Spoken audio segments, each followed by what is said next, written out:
once you get your food, we'll try to keep that clear for our friends with the TV cameras.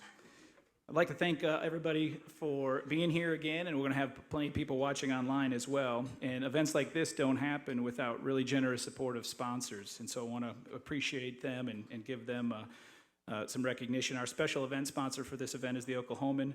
Our gold sponsors overall for our speaker series are Privateers Consulting and Midship Pipeline. The silver sponsors are Chesapeake Energy Corporation, Devon Energy Corporation, Enable Midstream, EnergyNet, J&L Oilfield Services, Marathon Oil, Newfield Exploration, and Select Energy. And our bronze sponsors are Enbridge, Enlink, and Enlink Midstream, and Unit Corporation. At this time, I'd like to welcome one of our sponsors, Matt Barr, who's the Director of Government and Public Affairs for Midship Pipeline, to come say a few words. Matt?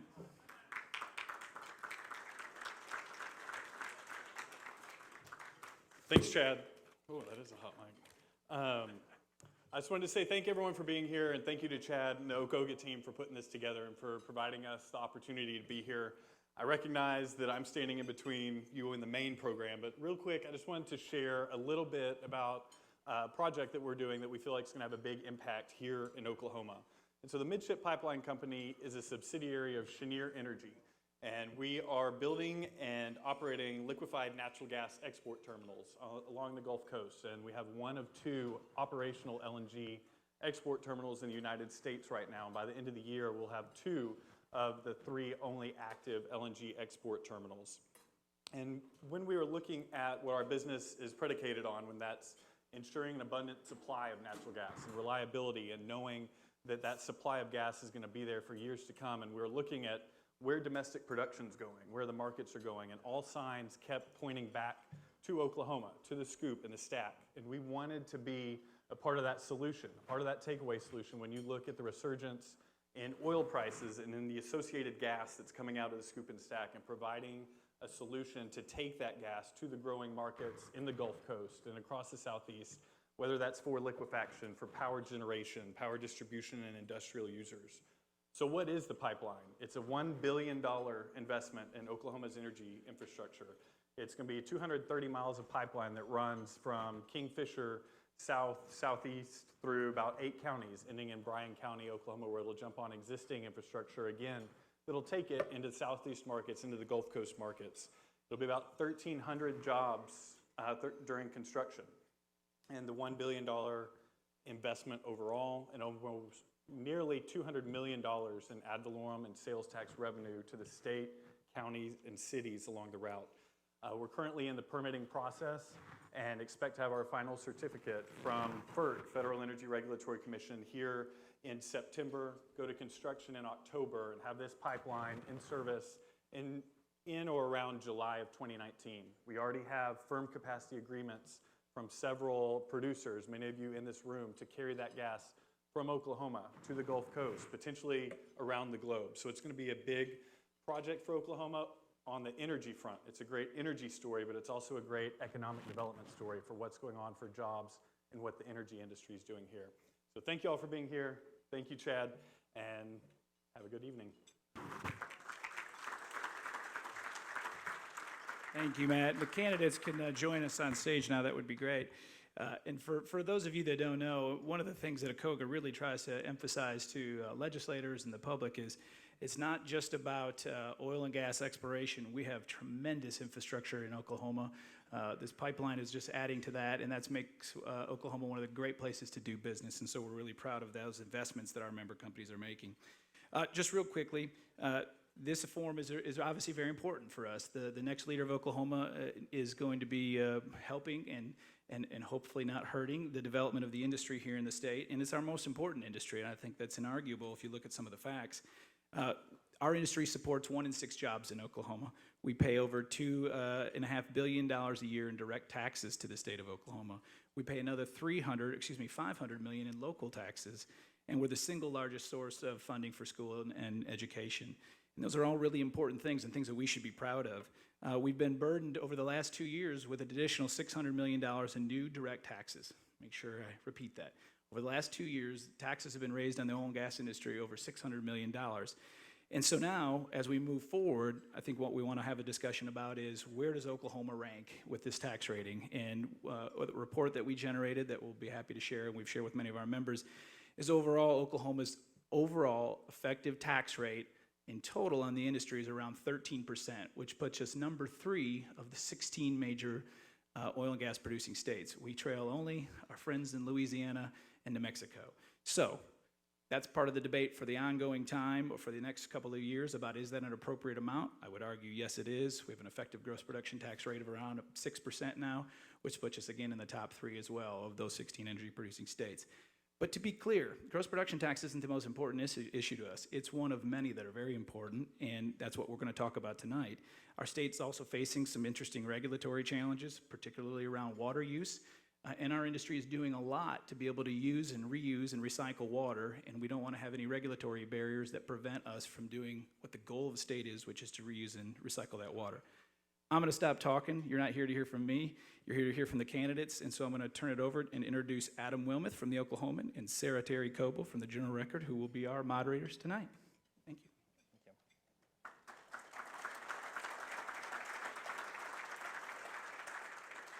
All right, thank you for joining us. I'm going to go through some of the ground rules before we get started. We're going to begin with, I'm going to let the candidates introduce themselves. We'll give a 2-minute introduction each. At the end, we will have a 2-minute conclusion each. And in between, we'll ask several questions. Each question will go down the line, rotate around. We're going to have 90 seconds for each answer. There will be no follow-up unless other candidate is mentioned by name, and then at that point, at our discretion, we'll allow a 45-second rebuttal. No cell phones, notes are allowed on stage, except for us, of course. And there will be we're going to have a staffer with a yellow card and a red card right there. So at your 90-second answer, when you get to 30 seconds remaining, there'll be a yellow card shown. And when you get to the red card, please conclude your answer. All right. Well, let us begin. Go ahead and start with your 2-minute introductions. And we'll go ahead and start. Mr. Jones, you're on the end. We'll let you start. Thank you very much. It's good to be with you. And I'll tell you that I'm the guy that's different up here. I know I haven't raised millions of dollars and spent millions of dollars yet. But I will tell you that I'm the most qualified person to bring Oklahoma out of this financial mess. A little bit about me. I was, at 20 years old, I was a manager for Bell Telephone. At 21, I was in the Office of Planning and Budgets, working with Bell on major budgets. At 28, started my own company, built up to 50 employees before I ever got involved in public service. When I became a county commissioner, we built more bridges in 4 years than anybody ever. Same thing when I became chairman of the Republican Party. We went in after some very bad years. We changed the party around. We took over supermajorities in the House and the Senate. And when I became an auditor, we were behind about 5 years on county audits. We came in and we took basically the same force and came together, put a plan together, and got caught up. And we're now spending about $1.5 million less than what we were spending and doing more audits. And yes, we audit every state agency. If you understand what the CAFR is, the Comprehensive Annual Financial Report, you would know that. But also, we've been trying to do more performance audits. And what I am is a problem solver. I haven't just taken care of problems within the auditor's office, but when we found out the assessors across the state were not properly valuing properties, I took the task on. At the time, 28 counties were doing it correctly. Today, 74 are, and by the end of this year, 77, which means millions of more dollars go into our classrooms. And I'm the guy, after Step Up and A+ failed, that stood up and said, here's a reasonable plan that we can come together and get passed and give teachers a pay raise. We got it done. Like I said, my name's Gary Jones.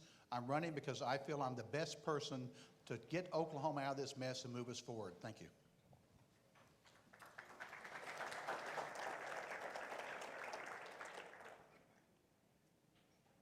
Mr. Cornett? I guess I'm next. I'm Mick Cornett. I'm the former mayor of Oklahoma City. I grew up in Oklahoma City. I have an undergraduate degree at the University of Oklahoma. I have an MBA from New York University. While the mayor of Oklahoma City, I was a part of one of the largest economic growth opportunities in the United States. We've created nearly 100,000 new jobs, nearly 10,000 new businesses, brought in the Oklahoma City Thunder, welcomed in Boeing, GE, Dell, a lot of major companies into the Oklahoma City metro area. When I take a step back and I look forward and I ask myself, what does this state need? Why is it that Oklahoma is not able to have that strong, growing economy? Why can't we have that trajectory we're looking for that's sustainable? To me, it's because we have too low of standards in health and education. We've allowed our standards to slip decade after decade, generation after generation, and until we come to grips and admit to ourselves that we have too many people in this state that are unhealthy and too many people that are undereducated, we're going to continue to struggle economically. I want to be the governor that champions health and education 12 months a year. I do not intend to be a governor that's only pertinent during the session and on certain policy issues. I'm going to be the champion controlling the narrative and setting the tone for what's truly important about this state. There's nothing wrong with the DNA of Oklahoma, but it's going to take leadership.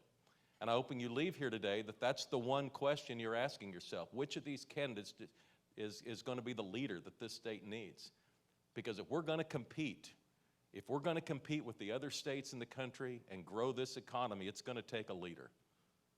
I look forward to talking to you afterwards if you'd like. And of course, you can go to our website, mick2018.com. It's good to be here.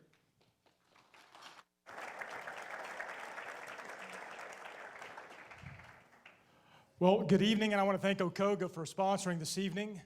And I want to thank an Okoga member, Larry Nichols. He's our official campaign committee chairman. Larry Nichols provided a lot of leadership, mentorship, and direction to me over the years, and I want to mention his name because he's an instrumental part of our campaign for governor.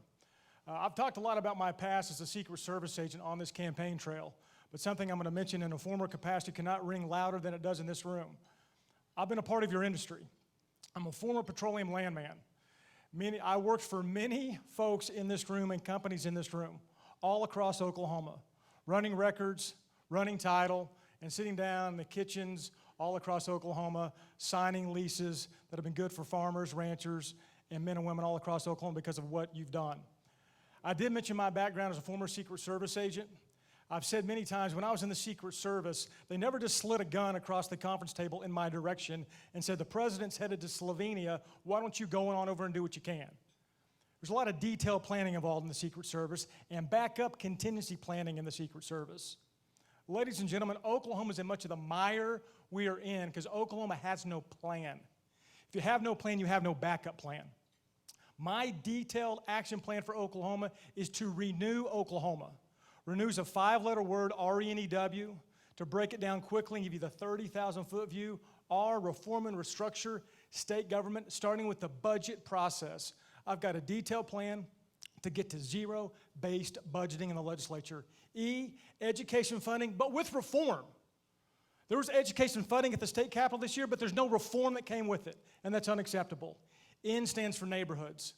I traveled to 77 counties, not on the campaign trail, everybody does that. I've gone to 77 counties, last year as lieutenant governor, visiting with farmers, ranchers, school teachers all across our state about moving Oklahoma forward, a 77 county focus.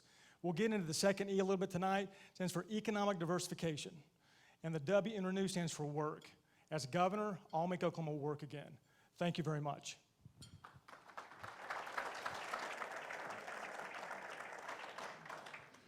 Hi, my name is Kevin Stitt. It is such an honor to be with you tonight. Looking forward to the discussion and hanging out. I'm not a politician, so I'll just kind of briefly tell you my background. I grew up in Norman, just down the road. My dad was a pastor there, and I did not want to go to school in the same hometown I grew up in, so I went to Stillwater for college. That usually makes half the room happy, and the other half tell me, sorry you couldn't get into OU. So.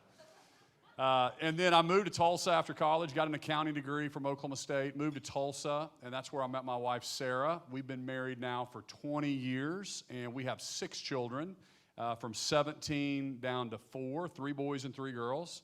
And I got into the mortgage business shortly after college, and much like most of you and entrepreneurs, and I've always wanted to be in business and love industry, love business.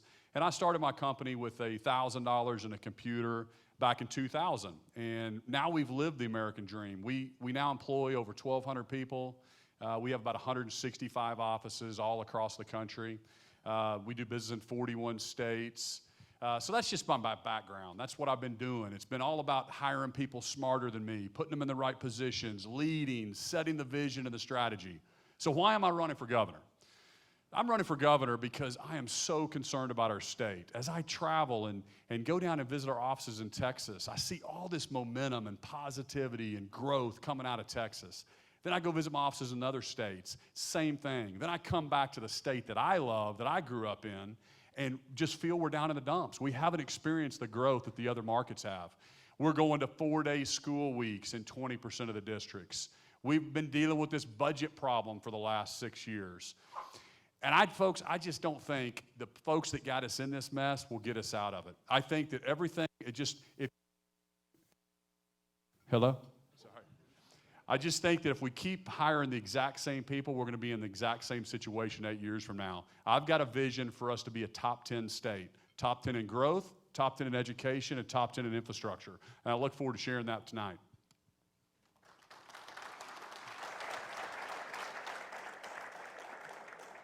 Thank you, gentlemen. Let's get started. So the first question, what do you believe is the greatest threat to the oil and natural gas industry in Oklahoma? Mr. Stitt, we'll start with you. Yeah, so to me, it comes down to the budget. I mean, we are so fortunate to have the oil and gas industry in our state and have the ag industry. But folks, it comes down to the budget. In 19 days, we're going to be selecting the next governor of the state. And we're going to be turning over a $22 billion budget. That budget comes with 120 different agencies. And if we're either going to turn it over to people that have never signed the front of a paycheck, they've never balanced budget, set strategy, led. I've been doing this my whole career. I'm a much better CEO today than I was back when I started the company. And whether you're the governor or whether you're the CEO, you can't dig into the weeds on every single different issue. That's why it's called accountability and transparency, and you have to learn how to hire the right people.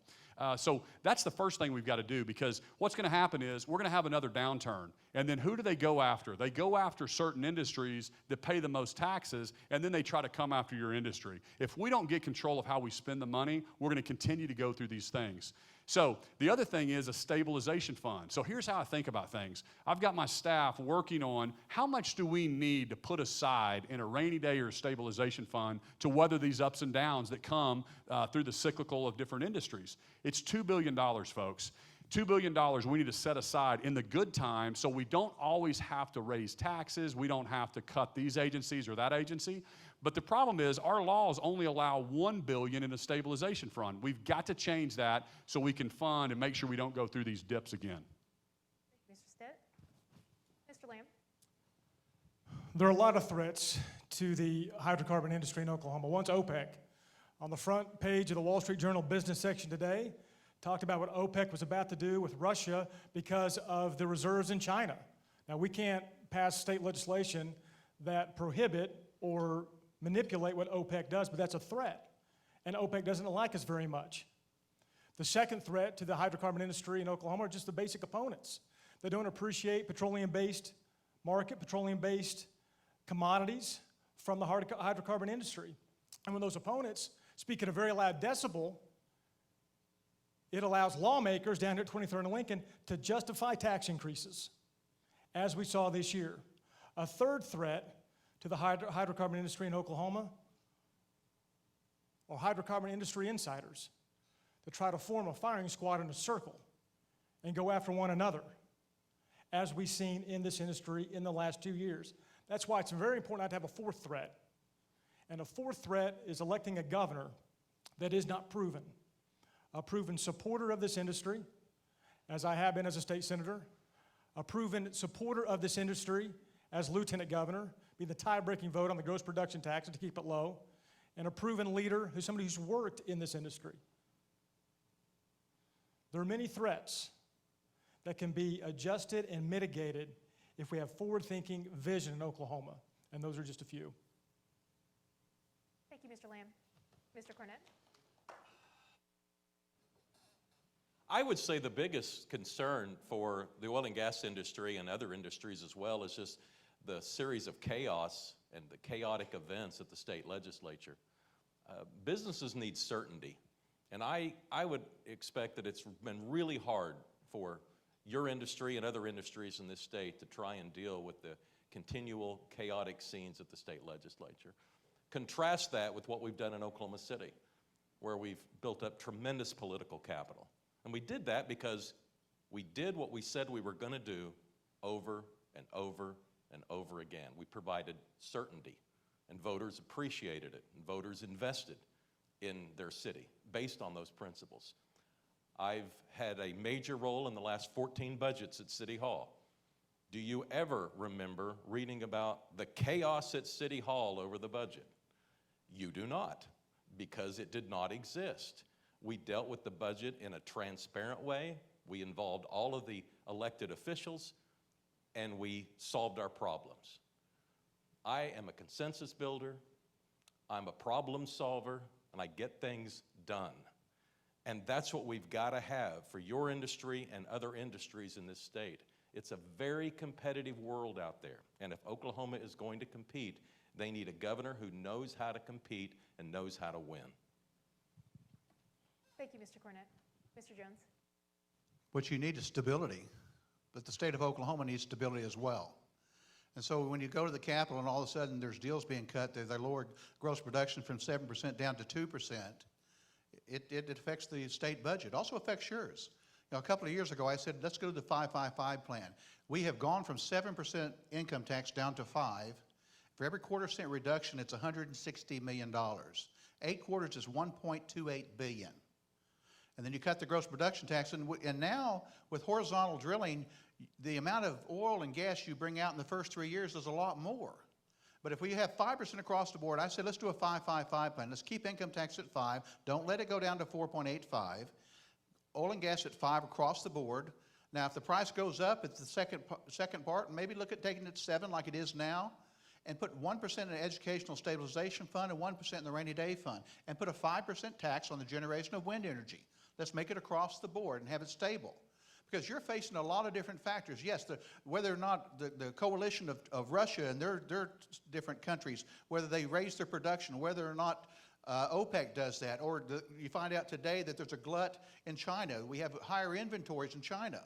And they have to start looking at the problems with the backup and the log jam coming out of the Midland terminal, and all those different things come into play. So you have all these different factors that you figure in on whether or not you can make money, but the state has all these factors as to whether or not we can run government. So we need to be a partnership and work together to make it happen. Thank you, Mr. Jones. All right, for our next question, been plenty of discussion at the Capitol this year between some discussion pitting the oil and gas industry and the wind industry against each other. Interested in your thoughts on what your administration's tax policy position would be on these two major energy sources. So, Lamb, let's start with you. Oklahoma is not a rich enough state to be discriminatory in energy policy. At the same time, in an Lamb administration, there will not be a tax increase, as there has been in the oil and gas industry, to supplement and to provide incentives to an industry, as has happened in the wind industry. There are 3 problems with incentives we have on the books in Oklahoma. There are over 100 incentives on the books. Last year, there were $6.7 billion allowed in sales tax exemptions. You had credits and incentives on top of that. It was $8.9 billion last year alone. And by the way, as you all know, this industry, the incentives were on the books until 2020. You voluntarily gave those incentives up to lower the gross production tax. The gross production tax was increased and you didn't get one incentive back. So whether it's wind energy or any other incentive, there are 3 problems. When incentives go on the books, too often there's not an object stated in the statute.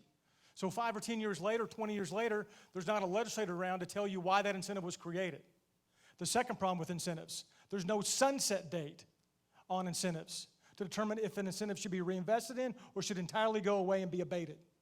The third problem with incentives, and we saw this in the wind energy, no financial ceiling with incentives. That must stop in Oklahoma, and the Governor Lamb administration, that will stop.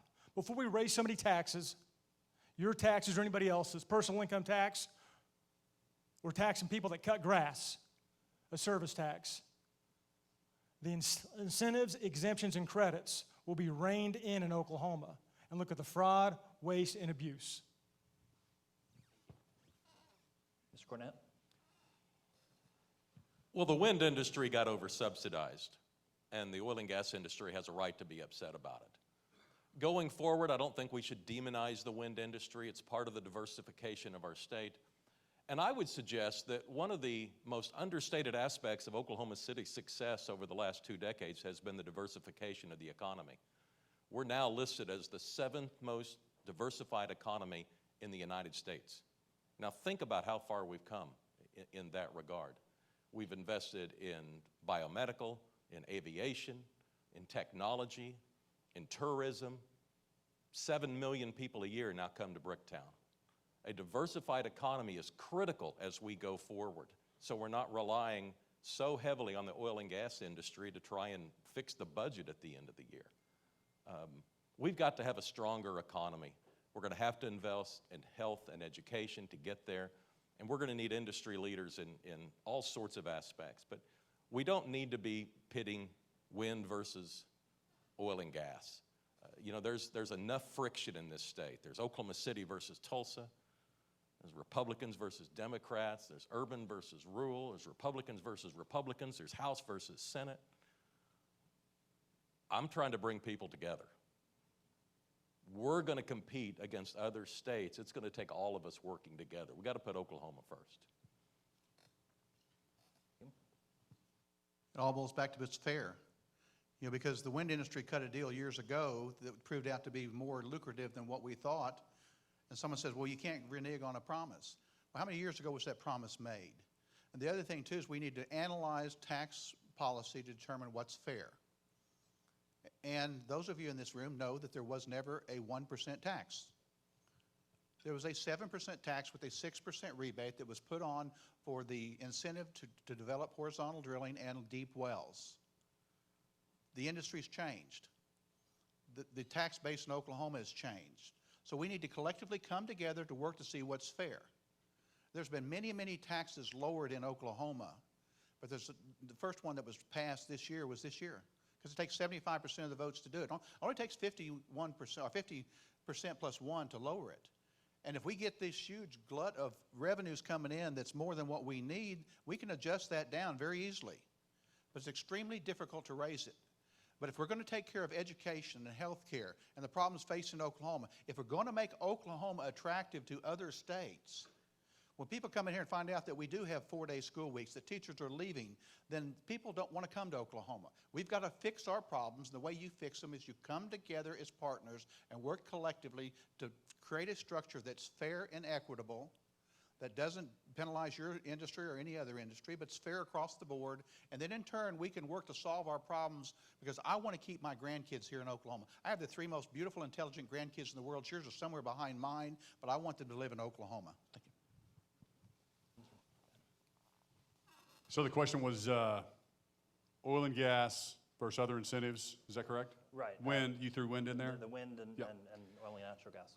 So, the government should not be picking winners and losers. We need to have a level playing field, and that's what business wants. We just want to make sure we know what the rules are. I don't think any industry expects to have an advantage over another industry. So when the government gets involved, they think it's a good idea. You've got lobbyists that pitch something. It sounds good at the time. Nobody thinks about the long-term consequences. So there's always unintended consequences when you get involved and they start picking winners and losers. And we saw that. I think Keating even said that the credits that we gave to the wind energy, that he thought it was going to cost $4 or $5 million a year, and it's up to 70 or 80 million now. So we've got to think about the long-term consequences. But when we make a promise, I think it hurts our state when we go back on those promises. But so in the first place, you've got to have a problem solver and somebody that understands what's going to happen. So anytime you have an incentive, you've got to think about that long term.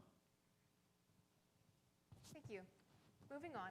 So a few years ago, back in 2015, the legislature passed Senate Bill 809, which provides the Oklahoma Corporation Commission exclusive jurisdiction, or exclusive regulatory jurisdiction over most activities of the oil and natural gas industry, and it provides limited jurisdiction to localities to establish reasonable ordinances necessary to protect the health, safety, and welfare of its own residents. So, do you support or oppose this legislation, and why? And perhaps we'll start with Mr. Cornett. Well, businesses need certainty. So to the extent that the Corporation Commission can provide that certainty on a regulatory standpoint, I think that's entirely appropriate. I would say every business leader in the oil and gas industry, though, should work on trying to have a good relationship with local governments. They don't have the resources to combat the oil and gas industry, but they have people living in their towns, and they're trying to do the right thing. And I don't think we have an oil and gas industry that has overstepped its bounds. From what I've seen, certainly in Oklahoma City, we've had very good relationships with the oil and gas industries, especially those with corporate headquarters. So I don't see a problem, and if the question is, am I for or against it, I understand why the industry needs it, and I would be for it. Mr. Jones? I'm for it because I believe the Corporation Commission is the agency that actually has the expertise and the knowledge to deal with those issues. Now, I also believe if you have a oil company that really oversteps their bounds and does something egregious, I think there's still remedies out there that they can have. But I think to have that stability in your industry, I think it's necessary to have that. So I agree with it. Thank you, Mr. Jones. Mr. Stitt? So consistency, making sure you know what the rules are and regulation, that's what every industry wants. So you talk about being regulated, you guys need to get in the mortgage business. I get regulated in 41 states, plus Fannie Mae, Freddie Mac, Ginnie Mae, plus the CFPB. And what I find is we just want to know what the rules are. Most business people want to do what's right if we knew what the rules are. What I hate on the regulation side is making up the rules, not being clear on what the rules are, and so they can make sure that they can interpret it however they want. So I understand why you need certainty and have one regulator to make sure you know what the rules are in the game. And as governor, I'll make sure that not only you have that, but also any kind of useless regulation and when things aren't clear on what we're supposed to do, that's where we need to get involved and step up and make sure you guys have a level playing field and know what's happening. Not one company or another company, whether you're small or large, gets picked on over another one. Thank you, Mr. Stitt. The legislation was passed in 2015. So why are we talking about it? We're talking about it because California, Texas, and Louisiana are making legislative attempts to restrict and put additional stringencies on drilling activity in different parts of their state. So it's important to understand why we're talking about it. Right now, there are 142 active rigs in Oklahoma by last count. With the paperwork filed before the Corporation Commission today, as of today, there'll be 20 additional drilling sites in Kingfisher County alone. With the investment of the capital dollar, manpower, and sweat equity in the scoop and in the stack, we must make sure this legislation is not amended, not tinkered with, and not rolled back like other states are attempting to do. As many have said already, because consistency is important. Not going back on your word is important, and making sure this industry that puts skyscrapers in the ground the opposite direction,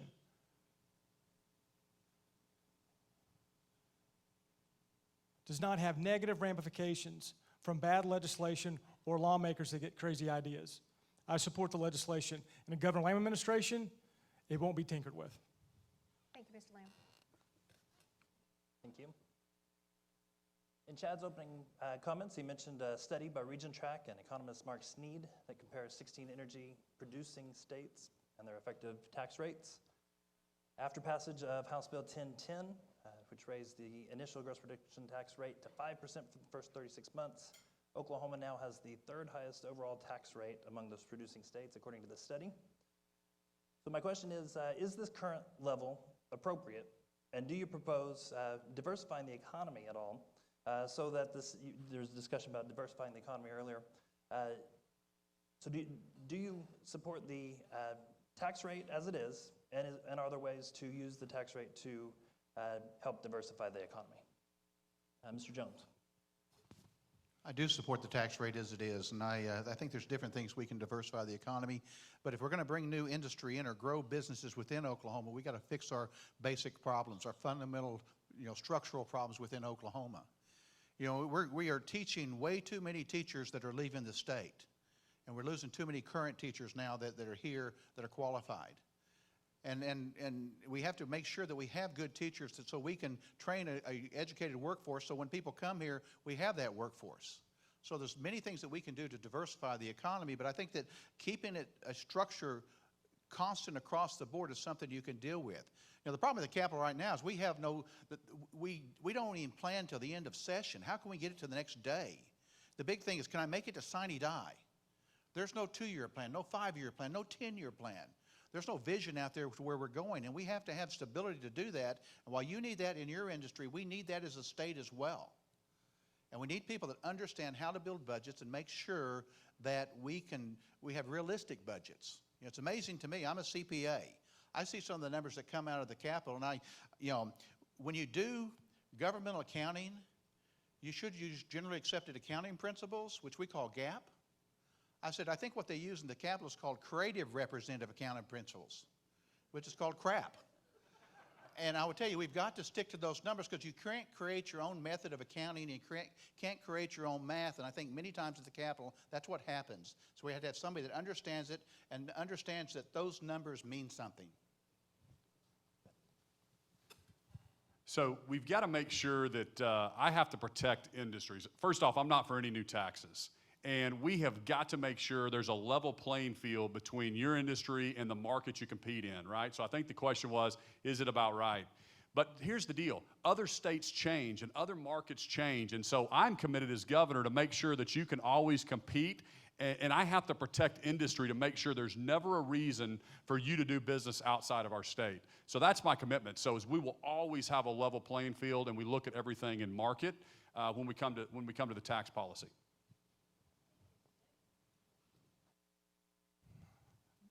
The question is the current tax rate, Right, is the current tax rate appropriate? is the current tax rate appropriate? I want to make sure I don't equivocate. No. No. No. I've been on record publicly defending this industry all across the state of Oklahoma. 2 Wildcatter lunches, and this event here is the 3rd time in 14 months I made sure I knew I would not have to defend the industry. And I've done it proudly. I did not support the gross production tax increasing to 5%. It's too high.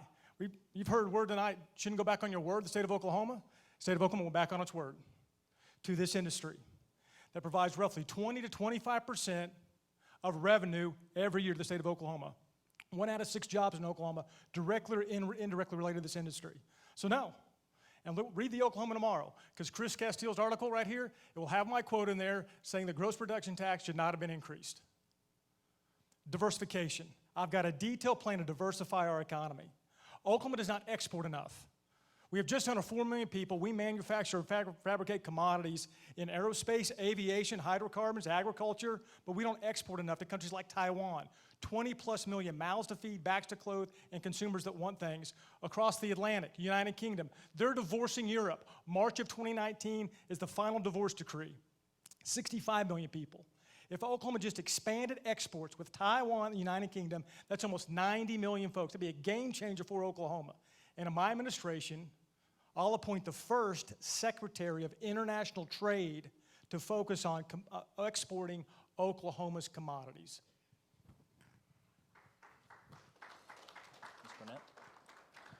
I think it's important to look back over the last year when we've been discussing the GPT so often, that it's the result of the continual chaos at the state level. It's their inability to budget. It's their inability to handle finances. It's their lack of attention and not looking after their revenue streams year after year after year and just tossing them aside as if they're not important.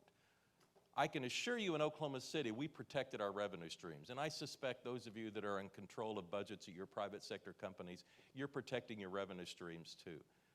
The state of Oklahoma just tosses away sales tax exemptions year after year, then all of a sudden they get in trouble and the oil and gas industry seems like the easiest way to go out and try and fix the budget. We've got to long-term move away from relying on the oil and gas industry to provide the revenue streams in this state. We've got to diversify the economy. Now, I've already had an opportunity to talk about it once, but since I've gotten an opportunity again, Oklahoma City has diversified its economy. We spent a lot of time on aviation and biomedical and tourism and technology to expand our growth. And so we're not so overly reliant on the oil and gas industry. It didn't happen quickly. It took us 20 years to get to where we are today. but I know how to work in that direction. I know how to help diversify an economy.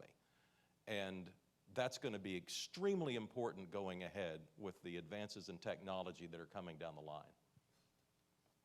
Thank you, Mr. Cornett. Moving along, in this most recent legislative session, the legislature taxed gasoline and diesel, and they also considered tax incentives for electric vehicles, which do not pay gasoline tax, but do use the roads, of course. So what would your administration's policy be for electric vehicles? Start with Mr. Stitt. This is not only a state issue, but it's a national issue. As more electric vehicles come out, as we have more efficient vehicles, we've got to think about that because our federal dollars are getting depleted. We've got to look at user fees for electric vehicles. So anybody using the roads and bridges, we have to think about that in our state because we've got to pay for those roads. That's the answer to that question. Okay, let's move back because I forgot to answer the growth question earlier. So we're so fortunate to have your industry in our state and the ag industry. But I want to talk about how we diversify. We've got to start looking at other industries in our state. So I look at the, what's happened in the national economy with the Trump tax cuts. He just cut it from 35 to 21. That was a huge move. If you'd have told me he could have got it done, I'd have said there's no possible way. Maybe 35 to 21 to 31, but getting it all to 2021 was unbelievable. So that leveled the playing field internationally, right? So now there's a move to repatriate dollars. There's a move to bring manufacturing back to the U.S. I believe that Oklahoma has a great opportunity to capture that growth over the next 10 years. I think we have the best spot of any state in the entire country. We're dead center located in the middle of the U.S. I think we should be number one in manufacturing, number one in distribution. I think we should be number one in aerospace. We're 1,000 nautical miles from any place in the entire U.S. We've got the land, the natural resources, the utility prices. We just need a pro-growth governor that knows how to recruit, how to expand commerce to get our state growing again. Mr. Stitt. Mr. Lamb. I remember the question, but for the audience, will you read it again? Of course. So the legislature in this most recent session raised taxes on gasoline and diesel, while it also considered tax incentives for electric vehicles which do not pay gasoline tax, but they use the roads. So what's your policy on electric vehicles? Well, you know my policy on incentives already. I told you the 3 problems with incentives we have on the books in Oklahoma. In the Governor Lamb administration, there will not be a plan to grow incentives. The plan will be to investigate the incentives we have on the books and see if they bring appropriated appropriately by the Oklahoma Tax Commission. And by the way, assuming 2.5% of the time the Oklahoma Tax Commission did not do it wisely or appropriately, that'd be over $225 million in the state coffers to eliminate tax increases, i.e., by the way.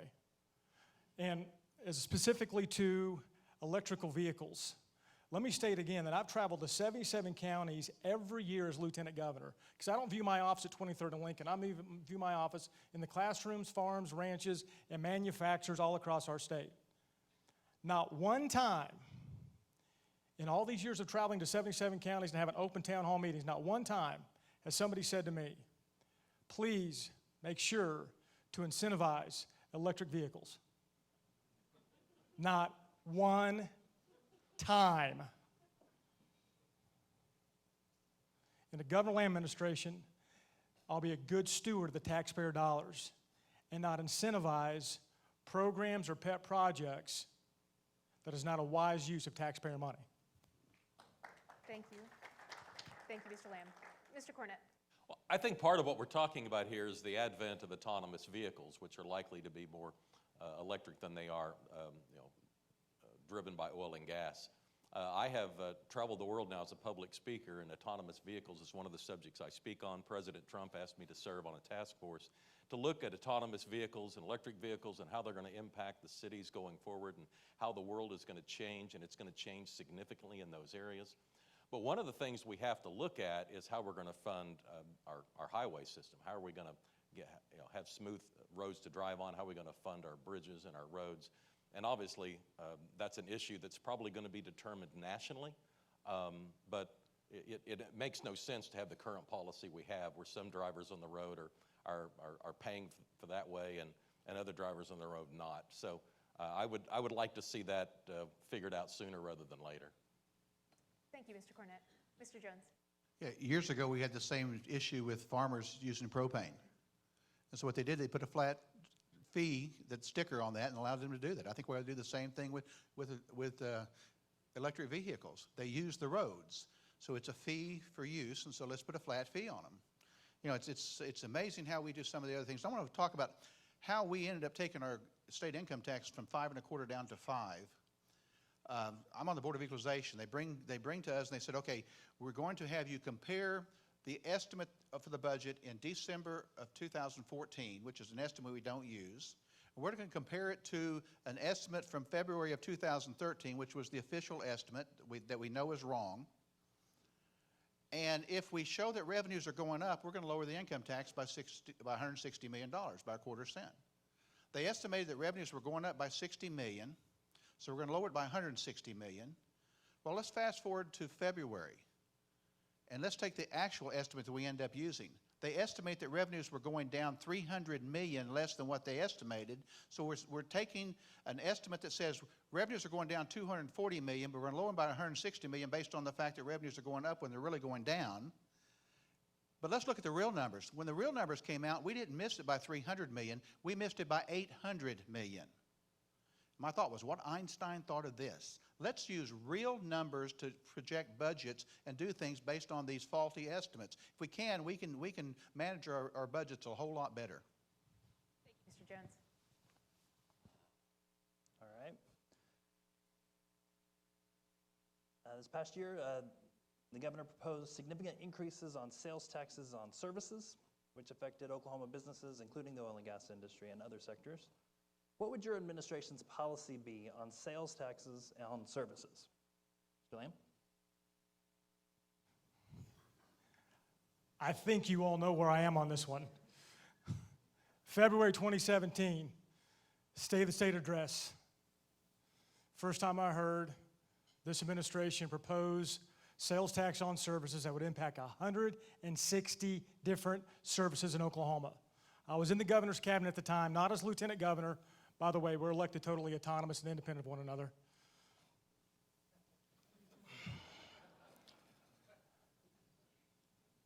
I couldn't believe I heard it. I publicly resigned from the governor's cabinet because I know the impact it would have on small, medium, and large businesses in Oklahoma. According to the Small Business Administration, over 97% of all the employers in Oklahoma are small business employers. So it's not just what I would do, what my administration would do, look at what I've done. And after I made that public announcement of leaving the governor's cabinet over her proposal of $2 billion in tax increases, that was sales taxes, organically this happened. It looked orchestrated. Over 20 legislators signed on, thanking me for my position and me taking a stand. And those sales tax services, those tax on services, went nowhere. I'm a proven leader, a proven conservative. It's not just always what I will do, it's what I've done. Mr. Cornett? Yeah, I think this gets back to where we have to have a conversation about tax policy in general. I don't see a strategy. What is Oklahoma's strategy when it comes to taxation? We always have conversations about one individual item that is somehow structured inside this larger tax policy, and then we put it in a vacuum and we debate whether or not it's pertinent or not. But what's our strategy? I think we need to take a step back and I think ask ourselves, if we were starting from scratch, if we were going to devise a government and look at where the revenue stream should come from and how we should fund the services that we think we need, would it look anything like what we have? Well, of course not. It's been cursed and discussed and adjusted here and there, and it's time to step back and have an overall strategy. I am not in favor of taxing services, but I think it's an example of just the continuing chaos that we've had at the state capitol, a lack of leadership, and we need to get busy and try to get something that we can all count on. Thank you. It's real easy as a Republican to get up and say, I'm going to cut taxes, cut taxes, cut taxes. But it's irresponsible if you do it where you don't have a plan to cut expenses accordingly. You know, when Governor Fallin came out and said that she wanted to tax all these services, I disagreed. for multiple reasons. One is it is a bureaucratic nightmare to try to collect all those taxes like that. And so what I said was, let's make it fair. And I texted the governor, I called the governor and said, Governor, I don't like your plan, but I'm willing to work with you in any way possible to fix this problem. Because folks, we have to come together. We have to come together, Democrats and Republicans, to do that. And I will have never signed Grover Norquist's no tax pledge. I know Grover personally. And I explained to him why. And here's why, Grover. Because if I came up with a plan that says we're going to reduce 10 taxes, but we're going to come back with 3 that are fair and more equitable, people are going to gig me because I raised taxes. So you have to be able to come together and have a structure that really works. Like the mayor said, it would be great if we could go up there and the political climate was such that how can we create the optimal tax policy in Oklahoma? But what we have to do is within the political structure of how we can get it done. You know, when everybody else walked away and said they couldn't fix the problem, get teachers a pay raise, I was walking down the hall and mentioned it to a Democrat, and he said, I kind of like that. The next thing I know, the next day I'm standing up on a stage with 28 Democrats behind me. I said, what does that look like as a Republican running for governor? I said, it's called leadership. It's willing to stand up and do what needs to be done and work with anybody that's willing to do what's right. First off, I'm not for any new taxes. We've got $22 billion that we spend in our state. I'm super excited. Right now, they showed the largest increase. May was the largest revenue we've ever had in the state. So we're projecting an increase next year. But if we don't get control of this budget and these agencies, what's going to continue to happen is what happened at the Department of Health, okay? To remind everybody, they lost $30 million, okay? Then all the rhetoric was, they needed $30 million. They had to lay off 200 people. They started an investigation. Then they said they found the money. It was in a slush fund. They didn't know the name of it. I'm more confused than ever. We have got to have performance metrics in place and learn how to run these different agencies. Folks, as I travel to all 77 counties holding town hall meetings, people are so frustrated about coming in. Why are we 48th in this and 45th in this and #1 in female incarceration? We don't have any different issues in our state than they have in any other state in Texas or Kansas or Arkansas. We have got to deliver great services, and it's a zero-sum game at the end of the day. We have got to protect our state, and you have to look at what other states are charging, and you can't be an outlier in that. Thank you. Gentlemen, I think you're right on time, right? Ready for closing comments? Mr. Jones, we'll start at the end. 2 minutes for closing comments, sir. Thank you. Right now we're facing a tough budget crisis in the state of Oklahoma. The question is, who understands what's going on? And while you may understand what's going on in business, you need to understand what's going on in government business, and I do. You know, I'm the ultimate outsider. I'm the guy that came into government and didn't join the fraternity, didn't drink the Kool-Aid, but stood up and said, we need to make sure that we have the mechanism in place to make sure government's more efficient, more effective. We've audited more agencies with less money than anybody. We've uncovered more corruption and more waste. And yes, we found the problem with the health department. And what it was is that you brought people in that didn't know what they were doing, and they had money in an account they didn't know they could spend, and had money over here they thought they owed they didn't know. It wasn't that difficult to figure it out. Once we got in there, we did our audit, and our audit was correct because the actual official books were right. But folks, I will tell you right now, there's many, many people across this state that know me and people said, we think Gary Jones is the one guy that can come in and fix this problem. But you know what? He can't get there because he doesn't have $1 million in the bank. But folks, what you need to look at is who is in the best position with the better skill sets to come in and solve this problem. And folks, what I'm depending is on election day. While I don't have more campaign contributions than somebody else, everybody counts one. And it doesn't take a CPA, I am one. But I figured out that more ones on election day will win this race.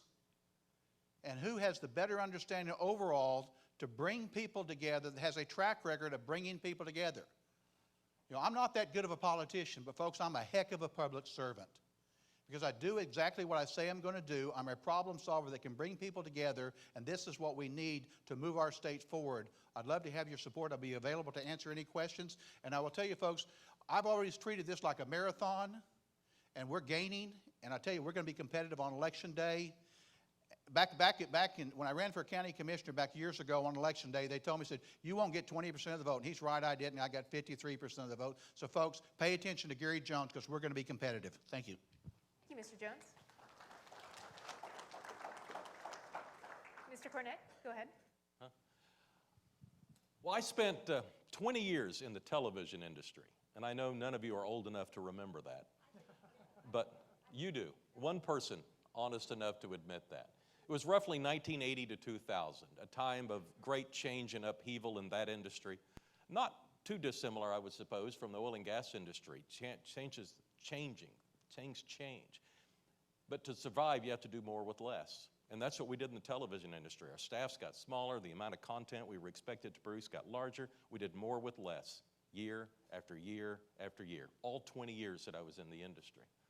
And then I get to government, and I realize doing more with less is not government's first instinct. In fact, doing almost as much with less is even seemed like some sort of a success story. But I remember one year at City Hall, we were anticipating a 1% increase in revenue year to year. In most government settings, department heads would be told, you have 1% more money this year than you did last year. What we did was we went to our department heads and said, we want you to propose a budget that's 3% less than last year. We wanted them to go through the budgetary exercise of trying to do more with less because we were asking them for the same service level. That's where I come from. I like to push people to do more with less. State government has a lot to learn with this philosophy, but I want you to know what type of philosophies that I'm going to bring to the role of governor. I've also been the chair of the audit committee in Oklahoma City for the last 14 years. We performed 140 performance audits. We have the highest bond rating that the rating agencies will allow a municipality to have, and we audit every department every year. Again, that's the expectation that I'm going to take to the governor's office if you elect me. The website is mick2018.com. Would love to have your financial considerations, but most importantly, your vote on June 26th. Thank you. Thank you, Mr. Cornett. Mr. Lamb. I'm not going to have a typical close where I have a summation. There are two issues we didn't get to talk about tonight that I must address. Folks in this room have kids or grandkids in school. I talked about education funding, but there's not been any reform with it. In a Governor Lamb administration, here are two reforms you'll see. It's time we require, and in my administration we will, a minimum of 65% of the appropriated dollars to go inside the classroom. Right now, the statewide average is less than 46%. It's indefensible, ladies and gentlemen. That's where the two most important people are in education, our students and our teachers. I'm married to a fifth grade teacher. My wife, Monica, been married 22 years. The second area of reform, rigor reform.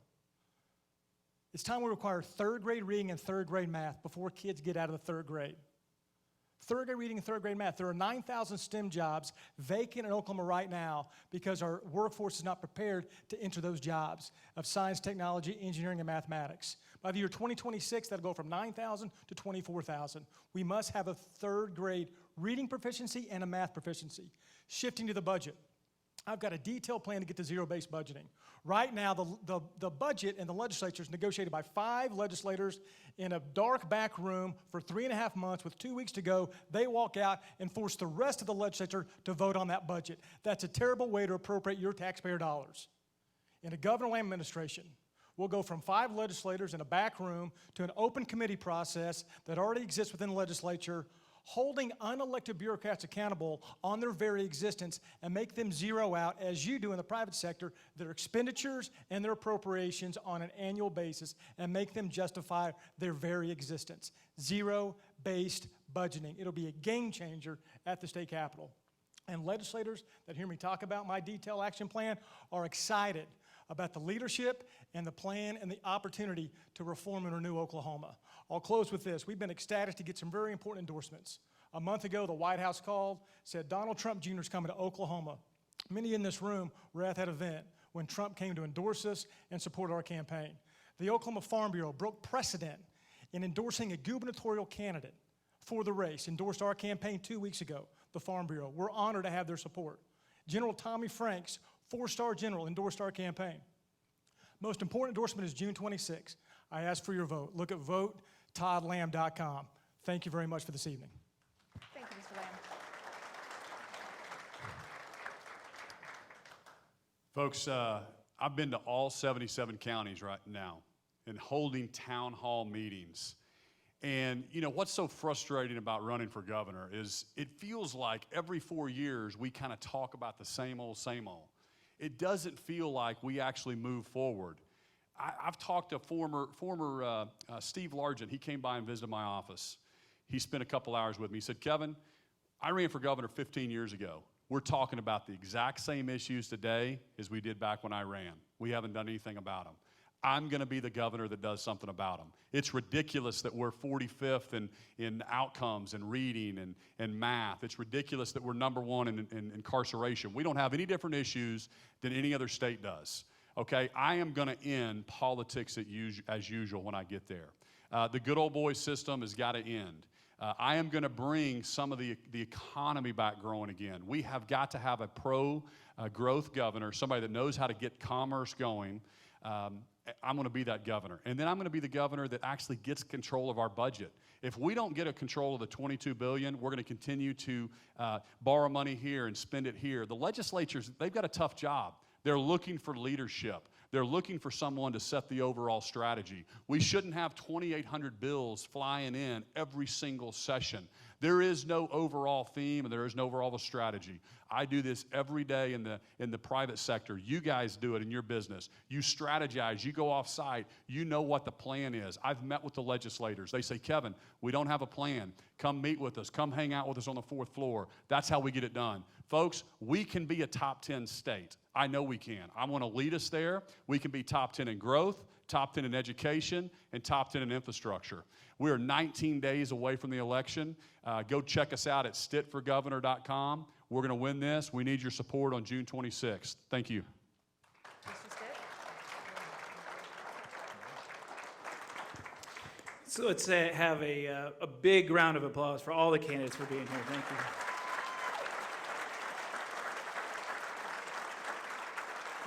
Really want to give them a shout out in the sense of this is probably what 19th or 20th one of these candidate forums, and we really appreciate you being here for this. They've been traveling the state.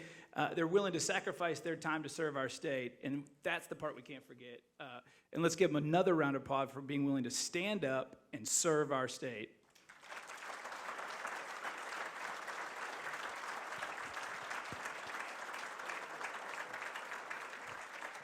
Finally, want to quickly thank Adam and Sarah Terry Cobo, who do a great job covering the entry. Thank you all for moderating. And I won't mention again, but our sponsors who made this event possible. You have one job now, and they've all mentioned it to you.